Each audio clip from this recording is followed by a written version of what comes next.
Pourquoi ils ne restent pas dans leur pays pour ouvrir ça? Parce qu'ils savent que leurs pays sont les pays les plus corrompus. Tous les pays du Moyen-Orient, du Proche-Orient ont le même comportement, le même caractère. Ils viennent chez nous ici, ils vont corrompre toutes nos autorités, les juges, les policiers, afin d'être libres de faire tout ce qu'ils ont envie de faire et enculer la population. La majeure partie, la majorité de tous ces jeunes Libanais de Proche-Orient que vous voyez en Côte d'Ivoire, la majorité sont des militaires. Ils ont commis des crimes atroces dans leur pays. Ils sont recherchés, ils fuient venir se cacher en Côte d'Ivoire, dans nos pays. Regardez, dans les véhicules que vous voyez là, ils ont des PA, ils ont des armes, la majorité, même chez eux à la maison. Ils n'ont peur de rien parce qu'ils ont corrompu les autorités. Ils ont les numéros de tous ces gens-là. Tous ces gens que nous, on n'a pas accès. Nos parents qui sont au sommet de l'État, on n'a pas leur numéro là. Eux, ils ont leur numéro direct. Dès qu'ils ont un souci, ils appellent. Et c'est le policier même qui va te dire, change ta route. Laisse-le passer, laisse-le faire ce qu'il a envie de faire. C'est ça le truc. Raison pour laquelle ils sont capables de taper la poitrine pour dire, je suis plus ivoirien que toi. Nos sœurs qui sont capables de faire des enfants là-bas, nos mamans, nos frères, au Liban, on leur interdit d'accoucher là-bas. Donc, c'est-à-dire que si tu es enceinte, ils vont te stresser. Même si le stress qu'ils te donnent là, tu fais fausse couche, c'est ton problème. Mais tu ne vas pas accoucher chez eux. Mais eux, ils sont capables de ramasser toutes ces prostituées de Libanaises là pour venir en Côte d'Ivoire pour pondre des cafards, des alevins, des morpions, des canards. Et eux, ils ont des établissements, des écoles primaires où ils vont mettre ces bâtards là-bas pour aller à l'école. Nous, on ne peut pas aller faire ça là-bas. Pourquoi on n'ouvre pas des écoles primaires EPP Djorobité 1 là-bas au Liban, à Beyrouth, pour faire envoyer nos enfants aussi là-bas? Pourquoi? Mais eux, ils sont capables ici pour venir ouvrir les écoles Hassan. Jusqu'à même là, mais il y a Hassan 220 logements. C'est quelle connerie de bêtises ça là? Pourquoi on n'ouvre pas une boutique aussi au Liban là-bas qui s'appelle Kouadjo, qui s'appelle Mamadou? Pourquoi on n'ouvre pas là-bas? Un connaît là-bas, pourquoi on n'ouvre pas? Mais eux, ils viennent chez nous, ils ouvrent tout ce qu'ils ont envie de faire. Et nous, on accepte ça. On les voit parler, nous, si baoulés, on est content, on rit, on est naïf. Pourquoi on n'apprend pas leur arabe de merde là? Pourquoi on n'apprend pas? Depuis 1973, le vieux Oufou nous imposait ces gens. Bédi est venu, il n'a pas fait mieux. Gueye est venu, il n'a pas fait mieux. Bagbo est venu, il a versé de l'huile sur le feu. Parce qu'à San Pedro, ils ont créé leur société. Tout ce qu'ils ont envie de faire, ils ont fait là-bas. Le temps de Ado, Ado n'a pas fait mieux. C'est maintenant même, ils tapent leur poitrine et ils veulent devenir chef d'État. Vous êtes malades. Ce que nos parents ont accepté, nous, on ne va pas accepter. Parce que nous, là, la dignité, on s'en fout de vos couleurs de peau. Et on sait tout ce que vous faites là-bas. Ce combat, on va aller jusqu'au bout. Abonnez-vous 17K PayPal. Vivant longtemps au Liban.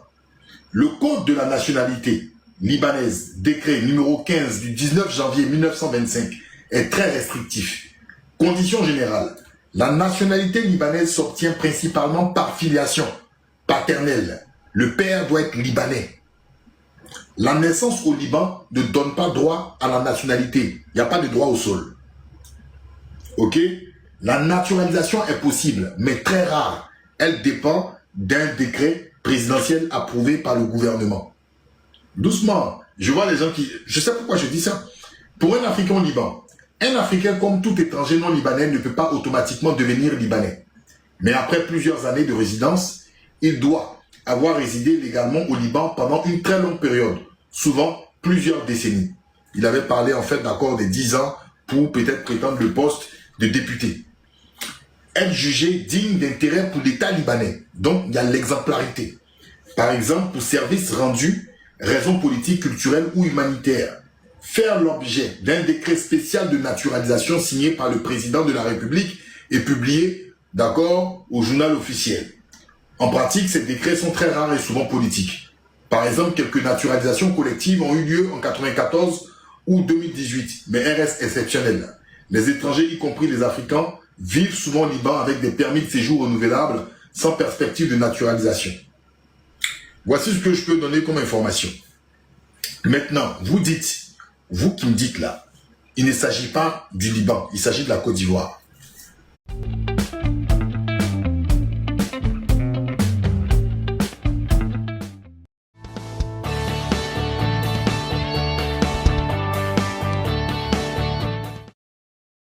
Vous savez, mon papa, il m'a jamais montré le racisme.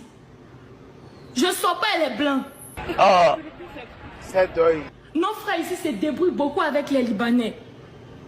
Nos frères se débrouillent. Tu rentres dans les maisons des Libanais, tu vas avoir au moins 4 nounous, 5 nounous. Pour ceux qui connaissent les Libanais, ils savent. Nos soeurs qui ont travaillé pour des Libanais, elles m'ont dit que les Libanais ont tous sortes de comportements. Mais les Libanais ne maltraitent pas comme les Noirs.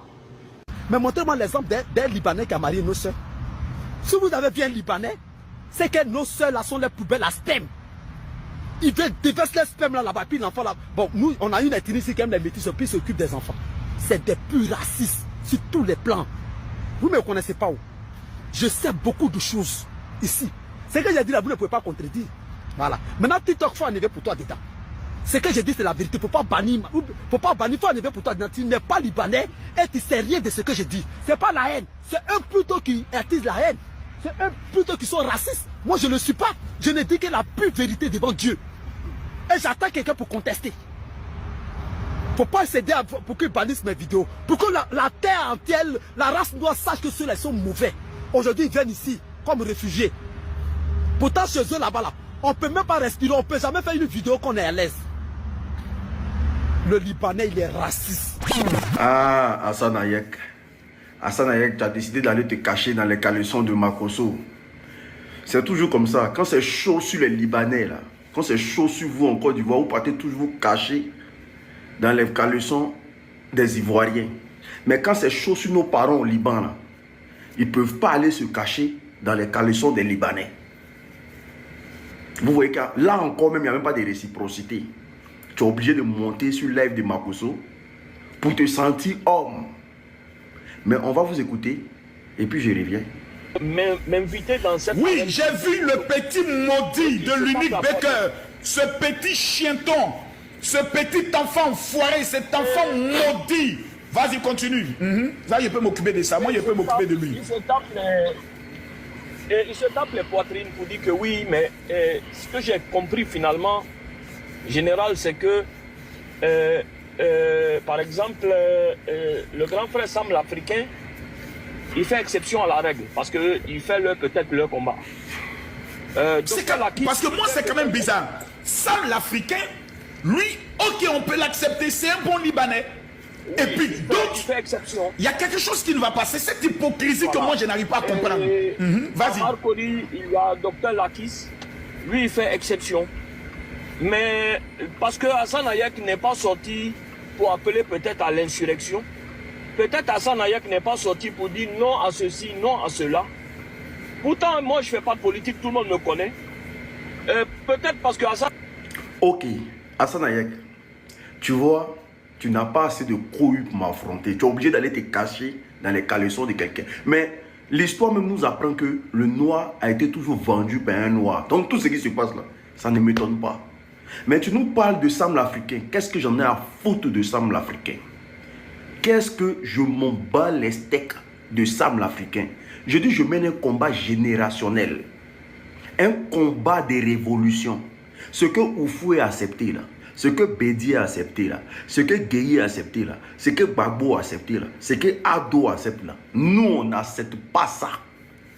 Donc tous les Libanais au grand complet, vous pensez qu'on est dans du jeu au fait. De la même manière que dans votre pays là, vous ne faites pas de tri. Et vous vous en foutez éperdument qu'un Africain ait une petite place dans votre pays là. C'est le combat que nous menons. On s'en fout de Sam l'Africain. On dit, vous les Libanais là, pourquoi vous ne conjuguez pas la réciprocité? On vous appelle sur un débat sensible. Au lieu de venir vous asseoir sur la table pour nous expliquer, vous fuyez le débat. Donc votre objectif, c'est d'avoir des postes de responsabilité. Vous allez marcher sur notre génération pour avoir ça. C'est de ça qu'on parle. Nous, on s'en fout de Sam l'Africain. Vous allez marcher sur notre corps. Parce que nous menons un combat générationnel. Ce qu'il faut accepter là, nous, on s'en fout de ça. Ce que Gbagbo a accepté là, nous, on s'en fout de ça. Ce que tous les présidents de Côte d'Ivoire ont accepté là, nous, on s'en fout de ça. On dit notre génération là, vos enfants, vous n'allez pas marcher sur nous. Vous avez marché sur nos parents, vous n'allez pas encore venir marcher sur nous. C'est de ça qu'on parle. Quand le pleurer dans les Japon, tout ce que moi, Makosso, moi, je m'en fous de lui. Il faut que ça soit clair dans ta tête. Je m'en fous de Makosso. Mais la lecture de l'heure sera salée. Frères, famille, tous tous pour la mobilisation. Soyez prêts, les dates seront données. On va combattre ce faux système-là pour qu'il dégage à jamais. S'il n'y a pas de réciprocité, vous n'aurez rien dans notre pays. Non mais franchement, c'est énervant. C'est très énervant. Ils font comme s'ils sont les seules communautés à vivre en Côte d'Ivoire. En Côte d'Ivoire, il y a plein de communautés. Ils sont pleins. Mais tu ne vas jamais les voir en train de placer les caméras lorsque la Côte d'Ivoire traverse des moments difficiles pour venir raconter des âneries. Mais toujours, ce sont des Libanais. Toujours les Libanais. Toujours les Libanais. C'est énervant. C'est énervant. Même le Maroc, chez qui nos frères et nos sœurs vont pour continuer les études là. Ils sont tranquilles en Côte d'Ivoire. Ils sont tranquilles, ils font le commerce.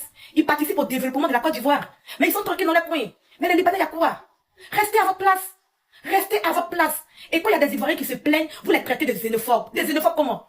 Dans ces pays où vous avez vos quartiers, vous avez votre mosquée à vous, vous avez votre école à vous, bon, vous avez des places. On est xénophobe par rapport à quoi? Mais c'est abusé. C'est abusé. Vous dites que vous participez à l'économie de la Côte d'Ivoire. Certes, c'est vrai, vous participez. Mais vous ne participez pas plus que nos parents. Nos parents cultivateurs là. Vous ne participez pas plus que eux. Parce que la preuve en est que nous sommes premiers producteurs de cacao. Vos matières que vous fabriquez là sont premières en quoi? Sont premières en quoi? Je veux savoir. Vous participez au développement, à l'économie de la Côte d'Ivoire là, oui. Mais vos matières que vous produisez là sont reconnues où? Si c'est pas en Côte d'Ivoire, si c'est pas en Afrique. Si ce n'est pas que les Africains qui consomment. Qui consomment? Qui consomment? Vous faites comme si vous travaillez plus que les Ivoiriens. Vous travaillez plus que qui? Mes parents qui font les champs de cacao, mes parents qui font les champs de VA, mes parents qui font les champs d'anacarde, vous travaillez plus que eux. Les matières premières, le cacao, le café, les VA, le coton, l'anacarde là. Ce sont des produits qui vont développer la Côte d'Ivoire. Vous travaillez plus que qui? Et puis à cause de ça, on ne peut pas respirer. On ne peut pas respirer, pourquoi? C'est énervant. Restez à votre place. Vous n'êtes pas les seules communautés vivant en Côte d'Ivoire. Vous n'êtes pas les seuls. Restez à votre place. Il y a quoi? Il y a quoi? C'est quoi le souci? Je ne sais pas, vous voulez prouver quoi? Vous voulez prouver quoi? Mais vous voulez prouver quoi? Que vous faites avancer la Côte d'Ivoire. Vous faites avancer la Côte d'Ivoire. On fait développer l'économie. On fait ceci, on fait cela. Donc, c'est ce que je disais. Excusez si mon téléphone s'est éteint. Restez à votre place. Restez à votre place. Personne ne vous déteste. Mais sauf que vous ne connaissez pas votre place. Vous ne travaillez pas plus que les Français. Il y a la communauté française en Côte d'Ivoire. Il y a la communauté sénégalaise, burkinabé, malienne, ainsi de suite. Vous ne travaillez pas plus que ces communautés-là. Mais il y a quoi? Il y a quoi? Restez à votre place. Restez à votre place. Vous prenez l'exemple sur les États-Unis, le Canada, la France, mais sauf sur votre pays. C'est-à-dire vous prenez l'exemple partout, mais sauf dans votre pays. Mais restez à votre place. En vrai, vous ne vous connaissez pas. En vrai, vous ne vous connaissez pas. À un moment, c'est abusé. C'est abusé. Je suis ivoirien, c'est pour ça qu'il sort. Ne traitez plus personne de xénophobe, parce qu'il n'y a pas plus xénophobe que vous. Il n'y a pas plus xénophobe que vous. Votre mosquée là, c'est quel Africain qui rentre pour prier là-bas? Votre école là, c'est quel enfant africain à la peau noire qui rentre là-bas pour fréquenter? Et puis vous voulez parler de xénophobie avec les gens? Au fait, non, je ne me sens pas bien. Je vais m'arrêter là, puis je vais révéler.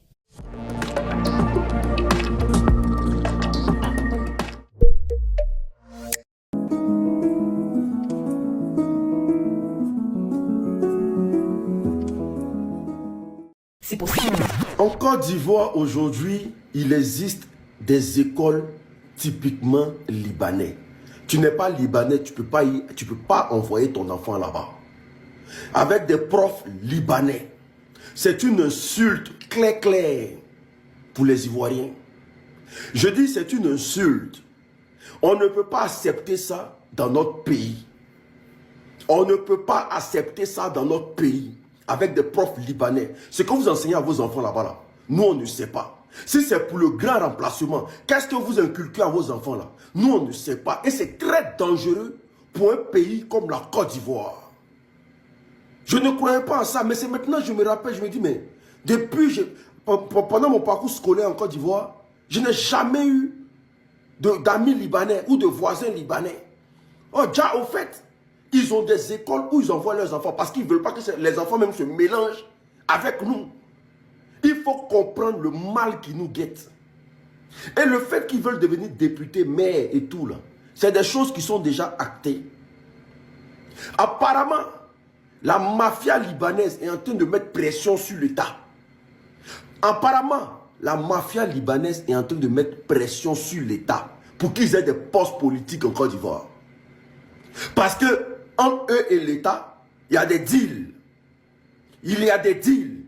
Donc, en guise de récompense, là, ils demandent des postes politiques en Côte d'Ivoire. Donc, ils sont en train de jouer maintenant sur la conscience des Ivoiriens. Pour faire comprendre qu'ils sont Ivoiriens, ils ont la nationalité, tout. Non. Au fait, le truc se passe dans les souterrains. Ils sont en train de mettre la pression sur tous les gens avec qui ils dealent dans le pouvoir, là.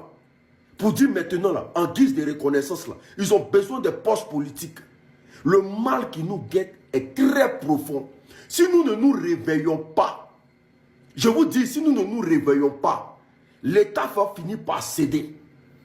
Parce que, regardez tous les sales coups qui se sont passés en Côte d'Ivoire. Il y a forcément un Libanais au cœur de ce sale coup-là. Ils ne sont jamais condamnés. En tout cas, il va qu'à les occupations tranquillement à Abidjan. Et il n'y a rien qui se passe. Il y a des ministres, des hommes d'État qui n'ont pas cœur de parler devant certains Libanais. Il faut qu'on se réveille. Il faut vous réveiller. Il faut vous réveiller. Une mobilisation générale va être lancée bientôt. Il faut vous réveiller. Il faut que le peuple récupère le pays. Pour qu'on puisse enlever toutes ces écoles-là. Ce qu'ils apprennent à leurs enfants là-bas, on ne sait pas. Ha! Si tu es assis chez toi à la maison, prends la peine de pouvoir écouter la vidéo qu'elle a faite. Parce que cette vidéo-là, il ne s'agit pas des RHDP, il ne s'agit pas des PPACI, ni des PDCI, ni des ADCI, ni de quelconque personnage de la société civile. Il s'agit des Ivoiriens. Parce qu'aujourd'hui, la Côte d'Ivoire vit trois situations qui laissent à désirer. La première situation, c'est la crise au sein du RHDP, qui montre véritablement certains élus qui ont été enlevés sur la liste des législatives. Et aussi la crise au PPACI, qui montre véritablement le refus de leurs militants de participer à l'élection législative ici en Côte d'Ivoire. Moi, je ne suis pas dans les émotions. Ce que nous sommes en train de parler là, c'est de la vie de la population que nous sommes en train de parler. Les Libanais là, on ne les chasse pas. Les expatriés là, on ne les chasse pas. Les gens de l'AES, on ne les chasse pas. Mais on dit, dans la vie des décisions de notre pays là, enlève tes pieds dedans. Là, si vous êtes venu en Côte d'Ivoire pour faire faites vos business, on va avancer. Nous, on n'est pas dans les émotions. L'histoire de la République de Côte d'Ivoire est très récente. De l'indépendance jusqu'au multipartisme, jusqu'au coup d'État, jusqu'à la rébellion, jusqu'à l'élection de 2010, jusqu'à aujourd'hui 2025. L'histoire reste l'histoire. Et moi, personnellement, là, ceux-là, je ne peux jamais les aimer aujourd'hui, ni demain, ni après-demain. Ici, en 2002, voilà ce que IB déclarait à Aboubou. Nous avons fait 2 ans et demi à Ouaga. À la formation, un ami libanais m'a envoyé 60 millions de francs CFA. J'ai fait des enveloppes de 300 000 pour tous les éléments qui devaient rentrer. Apparemment, on dirait que ce que IB a déclaré là, les gens n'ont pas prêté attention à ça. Il a reçu financement de qui? Écoutez encore. Un ami libanais m'a envoyé 60 millions de francs CFA. Si quelqu'un a pu donner son argent, qui a participé véritablement à décimer des familles, des villages, c'est lui comme ça, le peuple de nos parlements ou de nos municipalités. Ivoiriens, si vous ne prenez pas conscience, vous allez vous en rendre compte là. Arabe, moi je suis socialiste pur. Et comme dans la politique, il y a toujours deux tendances. Il y a des modéralistes et puis il y a des radicalistes. Moi, je suis un radicaliste pur dans le sens propre du terme. Et ceux-là, je ne pourrai jamais les accepter aujourd'hui. S'ils veulent là, ils n'ont qu'à faire leur business, ils n'ont qu'à faire Carrefour. Mais la vie décisionnelle de notre pays, ils n'ont qu'à lever les pieds là-bas. Voilà. Mais tout ça, ce n'est pas de leur faute. C'est nos dirigeants. Parce qu'aujourd'hui, là, si on avait des décisions fortes par rapport aux élections législatives, ce genre de personnes-là, ils ne pourraient pas véritablement se lever pour venir dire non. Ils vont prétendre, même penser même, vouloir briguer véritablement la magistrature au sein du Parlement ici en Côte d'Ivoire. Tout ça, c'est la faute des députés. Pourquoi est-ce que je le dis? Quand on est député, on représente la nation. On va vers la population et puis on dit à la population, voilà ce que moi je vais faire. Voilà les propositions que moi j'ai données à l'Assemblée nationale. Si automatiquement vous donnez quelque chose de revendication, vous la population, comme je vous représente au sein du Parlement, moi je vais élever la voix. Mais on a vu ce qui s'est passé ici. Quand on a comme ça se plaindre par rapport à l'attitude des Libanais, ça a été rejeté par du revers de la main. Quand même des activistes ont organisé des marches contre des Woubi ici en Côte d'Ivoire ici là, qui les a matés?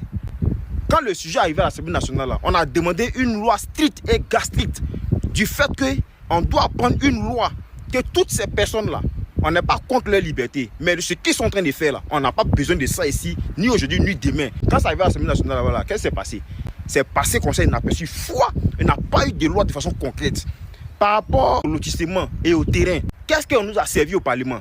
C'est-à-dire qu'on a eu l'impression que les législateurs là, ils viennent vers la population pour venir dire véritablement à la population que nous, on va porter votre voix. Quand la population dit que non, ça là, nous on ne veut pas dans notre pays, on ne veut pas là. Quand ils arrivent au Parlement là-bas là, ils font autre chose. C'est pourquoi le professeur Pao a dit qu'aujourd'hui là, les législateurs ont perdu la route parce qu'ils ne veulent plus représenter le peuple, ils veulent représenter les intérêts personnels de leur parti politique. Et c'est ce que nous sommes en train de voir. Sinon, si des lois étaient véritablement prises dès le départ, là, vous pensez que sur les points, s'ils levaient même un bon matin, mais pour prétendre même être député ou être dans une municipalité ou bien peut-être autre dans l'administration ivoirienne? Jamais. C'est parce qu'il y a un système derrière. C'est pourquoi je dis toujours aux Ivoiriens, si vous ne prenez pas vos responsabilités, vous allez comprendre.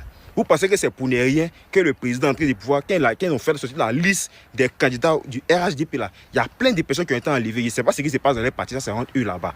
Mais le président a fini par sentir que les localités où il n'y a pas eu de fort taux de participation par rapport à son élection à la présidence de 2025, c'est parce que la population n'a pas été écoutée. Et ceux qui devaient représenter la population là, ils ont parlé du revers de la main, donc la cote a baissé, donc il doit aussi les changer. Donc vous devez comprendre que le jeu politique là, entre nous Ivoiriens ici là, on doit se gérer ça entre nous ici. Ça c'est entre nous, on se connaît ici. Mais où quelqu'un va quitter dehors là-bas pour venir dire que lui, il va être candidat par rapport à quoi?